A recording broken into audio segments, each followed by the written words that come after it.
এই জায়গায় আপনি পৌঁছানোর পরে ঠিক এমন একটি শব্দ শুনতে পাবেন। কি ভাবছেন, এই ট্রেন কি আপনার সাথে সাথে চলে যাবে, নাকি আপনি এই ট্রেনকে সাথে নিয়ে কোনো দূর অজানা পাড়ি দিতে যাচ্ছেন? রাস্তায় যেতে যেতে যদি চায়ের বাগানের খুশবু আপনার নাকে ভেসে আসে, তাহলে বুঝতে পারবেন আপনি ওয়েস্ট বেঙ্গলের সব থেকে সুন্দর মনোরম পরিবেশে চলে এসেছেন, অর্থাৎ আপনি দার্জিলিং চলে এসেছেন।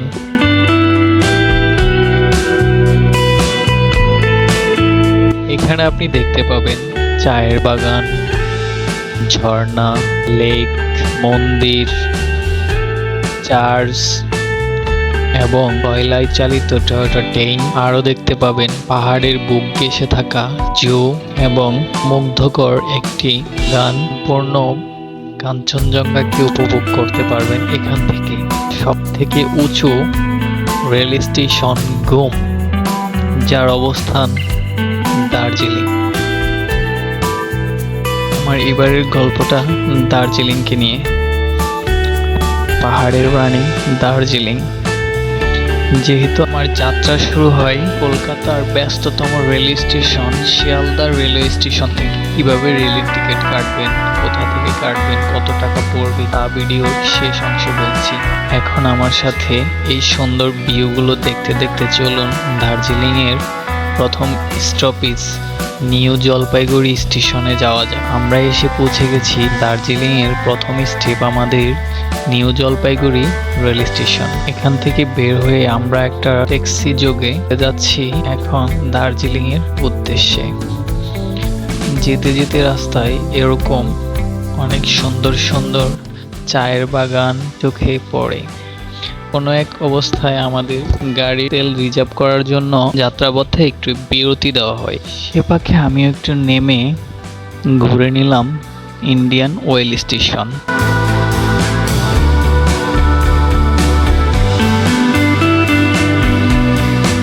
বরাবরের মতো আবারও আমাদের গাড়ি চলতে শুরু করে পাহাড়ের দিকে। ওই যে দূর অজানায় পাহাড়গুলো দেখা যাচ্ছে, খুবই সুন্দর এবং মনোমুগ্ধকর। সর্বোপরি আমরা এখন আস্তে আস্তে পাহাড়ের দিকে উঠতে চলেছি। আমরা মোটামুটি ৭,৫০০ ফিট উপরে উঠব। বলে রাখা ভালো, দার্জিলিংয়ের আবহাওয়া অনেক পরিবর্তন হয়। এই মেঘ, এই বৃষ্টি, এই রোদ, এভাবেই পাহাড়ের রানী দার্জিলিংয়ের আবহাওয়া। ফিলিংসটা জাস্ট বলে বোঝাতে পারবো না। মেঘ হাতে ছুঁই ছুঁই। যাত্রাপথে আমাদের ব্রেকফাস্ট করার জন্য আমরা গাড়ি থেকে নেমে নাস্তা করার জন্য একটি রেস্টুরেন্ট খুঁজে নিই। রেস্টুরেন্ট থেকে ভিউটা ঠিক এমন দেখা যায়। শিলিগুড়ি থেকে দার্জিলিং যাওয়ার পথে এরকম একটা সুন্দর প্লেসে একটা চায়ের বিরতি হবে। আর সেই চায়ের কাপটা হাতে যদি এরকম একটা ভিউ দেখতে দেখতে আপনি চাটা খান, একবার ভাবুন তো আপনি কোথায় থাকবেন তখন। ওয়ান কাইন্ড অফ লাই। যখন দাদু ঠাকুরমারা গল্প করতো যে স্বর্গের কোনো রাজ্য যদি থাকে, আমার মনে হচ্ছে সেটা দার্জিলিং। সবারই জীবনে একবার হলো এখানে আসা উচিত। To the city streets, we began to feel the fire. We rise like tall buildings as the chemicals. সবার মতো করে আমরা আবারও চেপে বসলাম গাড়িতে। যেতে যেতে পাহাড়ি রাস্তার আঁকাবাঁকা সৌন্দর্য এবং দার্জিলিংয়ের এই রোদ, এই বৃষ্টি, এই মেঘ, সুন্দর আবহাওয়াগুলো উপভোগ করতে করতে আমরা চলে আসলাম ঘুম রেল স্টেশনে। এই স্টেশনটি ব্রিটিশ সরকার ১০০ বছর আগে তৈরি করেছিল এই দার্জিলিংয়ের প্রায় ৭,৫০০ ফিট উপরে। ঘুম রেল স্টেশন ঘুরে দেখার পরে আমরা আবারও বেরিয়ে পড়লাম আমাদের মূল গন্তব্য দার্জিলিংয়ের উদ্দেশ্যে। আমরা চলে যাব সরাসরি দার্জিলিং বাজারে। গাড়ির সাথে সাথে এই সৌন্দর্যগুলো পাহাড়ের সত্যি মনকে খুব ভাগ করে দেয়। যত আমরা দার্জিলিং এসে পৌঁছালাম, এখন আমাদের হোটেল খোঁজার পালা। বন্ধু উল্লাহ তালুকদার সে একটি সুন্দর হোটেল অবশেষে খুঁজে পেল। এটা হচ্ছে আমাদের হোটেল, যেখানে আমি এসেই ঘুমিয়ে পড়েছি। আমার শরীর খুবই ক্লান্ত ছিল।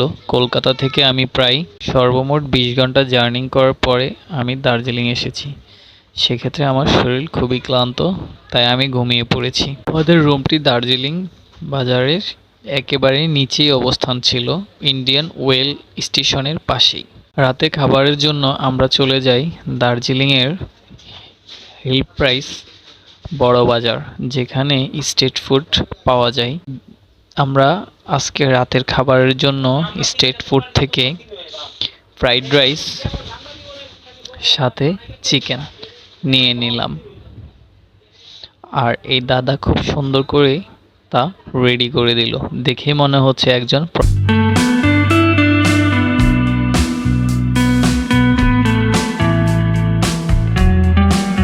সবশেষ সকালবেলা।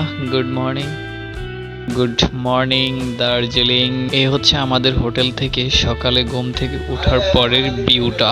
সত্যি মনোমুগ্ধকর একটি পরিবেশ ছিল আমাদের এই সকালটা। সচরাচর এরকম ভিউ কেউই পায় না দার্জিলিংয়ে। আমরা বেরিয়ে পড়লাম আমাদের গাড়ির উদ্দেশ্যে। গাড়ি করে আমরা এখন আজকে দার্জিলিংয়ের সাইট সিনগুলো করব।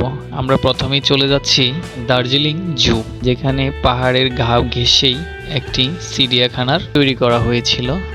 আমরা এসে পড়েছি দার্জিলিং জুতে। চলুন ভিতরে ঘুরে দেখা যাক। এখানে আসলে 120 রুপি করে টিকিট কেটে ভিতরে ঢুকলাম। সামনে দেখা যাচ্ছে সবগুলোই মেঘ, মেঘের ভিতরে একটি চিড়িয়াখানা। আমরা আছি এখন দার্জিলিং জুতে, অর্থাৎ দার্জিলিং এর চিড়িয়াখানায়। এখানে আমরা 3টা ভিউ পাবো। একটা হচ্ছে সম্পূর্ণ ক্লিয়ার একটা ওয়েদার, আর একটা হচ্ছে একটু মেঘলা ওয়েদার, আর সম্পূর্ণটা পিছনে দেখা যাচ্ছে এগুলো সবগুলো মেঘ আর মেঘ, সম্পূর্ণ মেঘে ঢাকা। চলুন ঘুরে দেখা যাক ভিতরের ভিউগুলো এবং কি রেখেছে এই দার্জিলিং জুতে। প্রথমেই চোখে পড়লো খুব সুন্দর চায়ের বাগান তৈরি করে রেখেছে।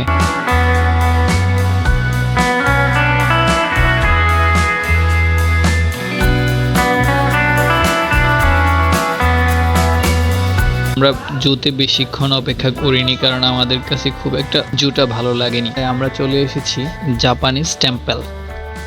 আমার ক্যামেরাম্যান হিসাবে আছে আমার বন্ধু অলি। আমরা এসেছি জাপানিজ টেমপ্লেট। এটা হচ্ছে জাপানিজ টেমপ্লেট। ক্যামেরাম্যান এখানে আসলে এখানে তাদের অনেক ঐতিহ্য, এখানে তাদের অনেক ঐতিহ্য সংস্কৃতি এটার সাথে সম্পৃক্ত। আমরা এটা দেখার পরে নতুন একটা স্পটে চলে যাব। তার আগে এখানে বেশি সময় কাটাবো না, একটু ভিতরে যাবো আর আসবো, কারণ এটা যেহেতু আমাদের তাও একবার যাওয়া দরকার। জাপানিজ টেম্পলেটের সাথে এখানকার পুরনো ঐতিহ্য এবং সংস্কৃতির উপর সাদৃশ্য রয়েছে। এটার ভিতরে রয়েছে। চলুন জাপানিজ টেম্পলেটটি ঘুরে দেখা যাক, সাথে থাকুন।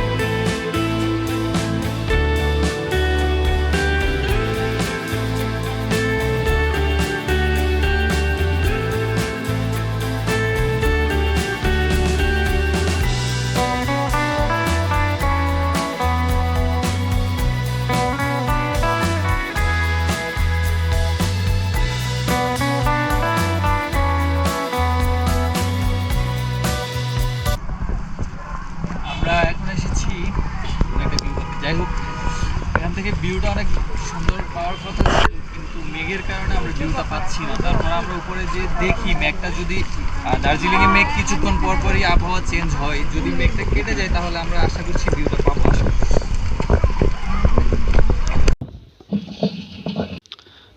বাতাসি লুপ গেলে আপনি খুব কাছ থেকে দেখতে পারবেন সেই ব্রিটিশদের রেখে যাওয়া টয়োটা ইঞ্জিনগুলো, ট্রেনগুলো, যেখানে চেপে ট্যুরিস্টগণ দেখছে পুরো দার্জিলিংয়ের সৌন্দর্য ভিউটা।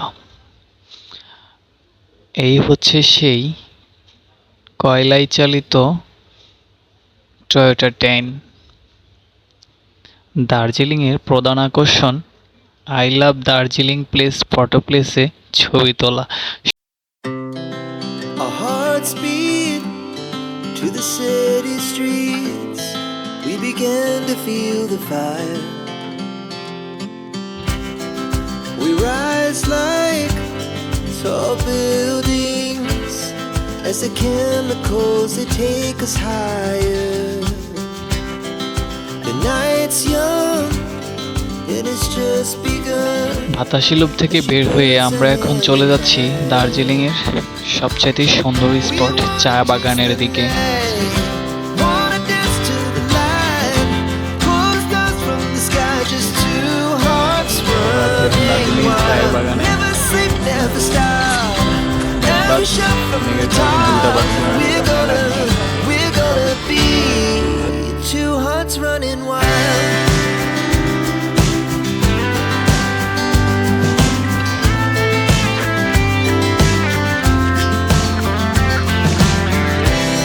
Now the morning is the afternoon. We lay awake in bed. It lasts so